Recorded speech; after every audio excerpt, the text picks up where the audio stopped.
আপনার shorts video viral হচ্ছে না, তাহলে আজকের এই ভিডিওটা শেষ পর্যন্ত না দেখলে অনেক বড় ক্ষতিতে থাকবে। শর্টস ভিডিও ভাইরাল হয় আপলোড করার সঠিক নিয়মে। 90% মানুষ এই ছোট ছোট ভুলগুলো করার কারণে তারা কিন্তু শর্টস ভিডিও ভাইরাল করতে পারে না। আপনার শর্টস ভিডিও অবশ্যই ভার্টিক্যাল হতে হবে। হরিজন্টাল সাইজে যদি ভিডিও আপলোড করেন তাহলে কিন্তু আপনার ভিডিওতে কখনোই ভিউজ হবে না। শর্টস ভিডিওর রেজুলেশন অবশ্যই 1080x1920 রাখতে হবে।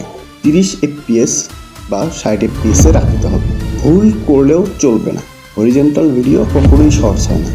শর্টস ভিডিওর গোপন ট্রিক, শর্টস ভিডিওর 7 থেকে 15 সেকেন্ড গ্রোথ এবং 15 থেকে 30 সেকেন্ড স্টেবল রিচ। 60 সেকেন্ড দিলেই ভিডিও ভাইরাল হবে, এই চিন্তা সম্পূর্ণ ভুল। প্রথম 3 সেকেন্ডের খেলা। শর্টস ভিডিওর প্রথম 3 সেকেন্ড পুরো গেম। শর্টস ভিডিওর প্রথম 3 সেকেন্ড যা করবেন, নাম্বার 1 প্রশ্ন, নাম্বার 2 চমক, নাম্বার 3 সরাসরি সমাধান। কোনো প্রকার ইন্ট্রো না, সরাসরি কাজের কথা। টাইটেল রাখুন একদম সংক্ষিপ্ত, 40 থেকে 50 ওয়ার্ডের ভিতরে। ডিসক্রিপশনে মূল কিওয়ার্ড, এক লাইনে ফুল ভিডিওর ভ্যালু রাখুন। হ্যাশট্যাগ ব্যবহার করবেন 3 থেকে 5। অনেকেই মনে করে অনেক হ্যাশট্যাগ ব্যবহার করলে মনে হয় ভিডিও ভাইরাল হওয়ার সম্ভাবনা থাকে। না, এটা সম্পূর্ণ ভুল চিন্তা হবে। আপনার প্রয়োজনীয় যে হ্যাশট্যাগ শুধুমাত্র সেটাই ব্যবহার করবেন, দেখবেন ভিডিও অটোমেটিকলি ভাইরাল হবে। 3 থেকে 5টা হ্যাশট্যাগ ব্যবহার করবেন।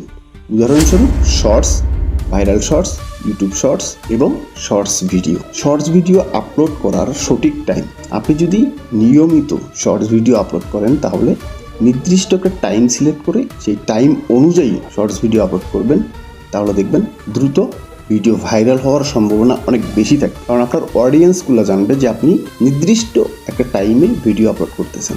এই নিয়মগুলো যদি আপনি ফলো করেন তাহলে অবশ্যই আপনার শর্টস ভিডিও অনেক দ্রুত গ্রো করবে এবং ভাইরাল হওয়ার সম্ভাবনা অনেক বেশি থাকে। ভিডিওটা যদি ভালো লাগে তাহলে অবশ্যই ভিডিওটাতে একটা লাইক